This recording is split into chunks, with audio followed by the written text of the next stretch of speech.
Siliguri eastern bypass সংলগ্ন তেলিপাড়া এলাকায় ভয়াবহ অগ্নিকাণ্ডের ঘটনায় পুড়ে ছাই একটি গোডাউন। বৃহস্পতিবার রাতে অগ্নিকাণ্ডের ঘটনাটি ঘটে। ঘটনায় কয়েক কোটি টাকার ক্ষয়ক্ষতি হয়েছে।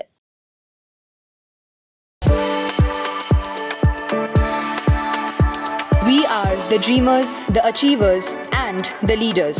Come, join us today.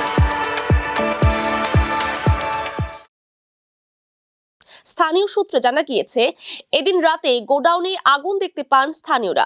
আগুন দেখে তৎক্ষণাৎ খবর দেওয়া হয় দমকল ও আশিকর ফাঁড়ির পুলিশকে। খবর পেয়ে প্রথমে দমকলের দুটি ইঞ্জিন এসে আগুন নিয়ন্ত্রণে আনার চেষ্টা করে। আগুন নিয়ন্ত্রণে না আসায় পরে আরও 3টি ইঞ্জিন ঘটনাস্থলে যায়। প্রায় 5-6 ঘন্টার দীর্ঘ প্রচেষ্টার পর আগুন নিয়ন্ত্রণে আসে, যদিও গোটা গোডাউন পুড়ে ছাই হয়ে যায়। অগ্নিকাণ্ডের ঘটনায় কয়েক কোটি টাকার ক্ষয়ক্ষতি হয়েছে বলে গোডাউন কর্তৃপক্ষের তরফে জানা গিয়েছে। গোটা ঘটনার তদন্তে আশিকর ফাঁড়ির পুলিশ।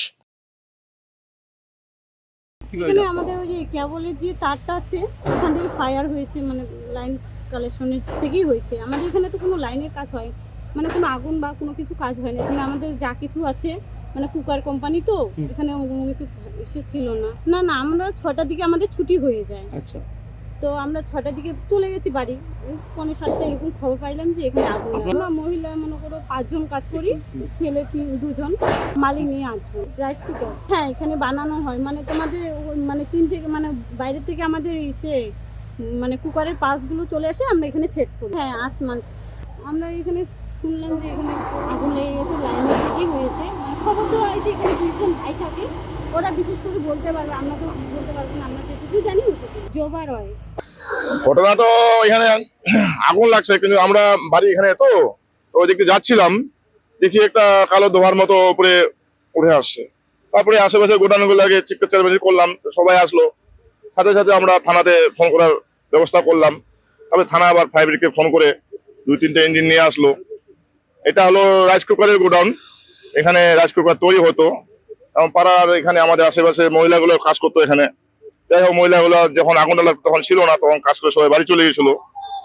এখানে সিকিউরিটি গার্ড 2 জন ছিল ওদের মানে কোম্পানির, তারাই জানে যে কি করে আগুনটা লাগছে।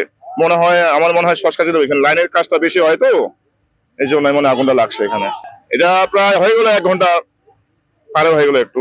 আপাতত 3টায় দেখতেছি, আরো মনে হয় লাগবে নাকি। এখন আগুনে এখন ভিতরে মানে পুরোপুরি নিভে নাই, এটা শর্ট সার্কিটে লাগতে পারে। ইলেকট্রিক কাজ বেশি হয়তো এখানে। সরাসরি আর যে গোডাউন আছে পাশের গোডাউনটা, ওখানে লাইনে অতটা কাজ নাই, ওখানে তো ট্রান্সপোর্টের ওটা।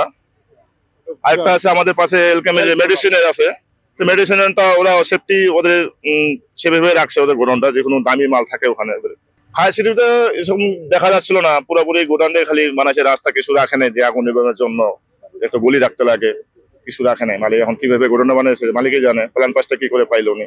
আমার নাম গোপেশ রায়, বাড়ি আমাদের তেলিপাড়ার মধ্যে গোডাউনটা, আমাদের বাড়ির পাশেই। আমি কিভাবে হয়েছে সেটা বলতে পারবো না। আমি যখন আগুন লেগেছে আমার কাছে ফায়ার ব্রিগেড থেকে ফোন আসে, আমি সঙ্গে সঙ্গে স্পটে আসি। আমি দেখলাম এখানে আগুন লেগেছে, কিন্তু এদের ফায়ার সেফটি আছে কিন্তু সেটাও চেক করতে হবে পরবর্তীতে। আর আমাদের জানতে হবে যে কিভাবে এটা তৈরি হয়েছিল, লাইসেন্সগুলো ঠিক আছে কিনা। আমি প্রধানকে ফোন করেছি, মিতালি মালাকারকে, ওনাকে আমি পুরো ব্যাপারটা জানিয়েছি। এখন ওনাকে গিয়ে আগামীকাল ওনাকে জানাবো, এটা আমরা ইনকোয়ারি করি। না, চলে আসি, আগুন কিছুক্ষণের মধ্যে নিয়ন্ত্রণে চলে আসি।